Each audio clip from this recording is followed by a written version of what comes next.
ইন্না সালাতা তানহা আনিল ফাহশাই ওয়াল মুনকার, নিশ্চয়ই নামাজ, ইন্না সালাত, নিশ্চয়ই নামাজ এটা মানুষকে ফাহিশা কাজ থেকে, অশ্লীল কাজ থেকে, ব্যভিচার থেকে, জুলুম অত্যাচার থেকে, হারাম থেকে নামাজটা মানুষকে দূরে রাখে। এই জন্য আমাদের আবশ্যক হলো 5 ওয়াক্ত নামাজ জামাতের সহিত পড়া, 5 ওয়াক্ত নামাজ জামাতের সহিত পড়া। রাসূল করিম সাল্লাল্লাহু আলাইহি ওয়াসাল্লামের হাদিস দ্বারা বোঝা যায়, যে ব্যক্তি পরিপূর্ণ অজু করে, সুন্দরভাবে অজু করে নামাজটা জামাতের সহিত সুন্দরভাবে পালন করলো, ওই ব্যক্তির ওই নামাজ থেকে নিয়ে পূর্ববর্তী যত গুনাহ আছে সমস্ত গুনাহ আল্লাহ তাআলা ক্ষমা করে দেন। সুবহানাল্লাহ।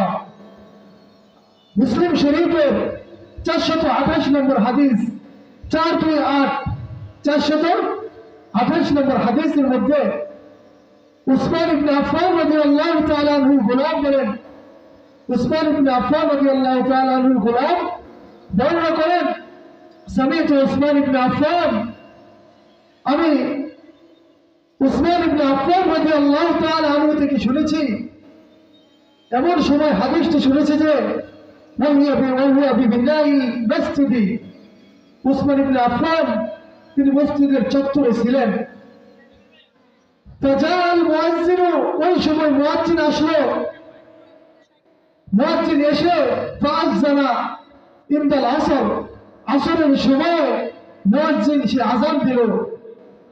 তখন উসমান ইবনে আফফান রাদিয়াল্লাহু তাআলা আনহু ফাদাআ বিউযুইহি, ওজুর পানি নিয়ে আসার জন্য খাদেমকে বললেন।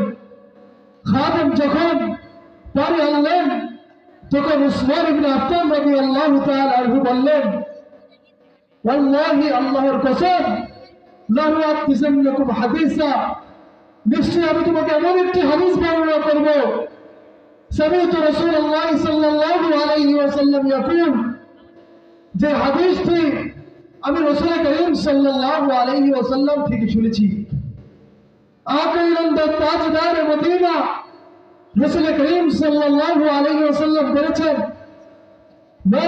লা ইয়াতাওয়াজ্জাউ রাজুলুন মুসলিমুন, লা ইয়াতাওয়াজ্জাউ রাজুলুন মুসলিমুন ফায়ুহসিনু ওযুহা ফায়ুসাল্লি সালাতান ইল্লা গাফারাল্লাহু লাহু মা বাইনাহু ওয়া বাইনাল্লাতী তালিহা।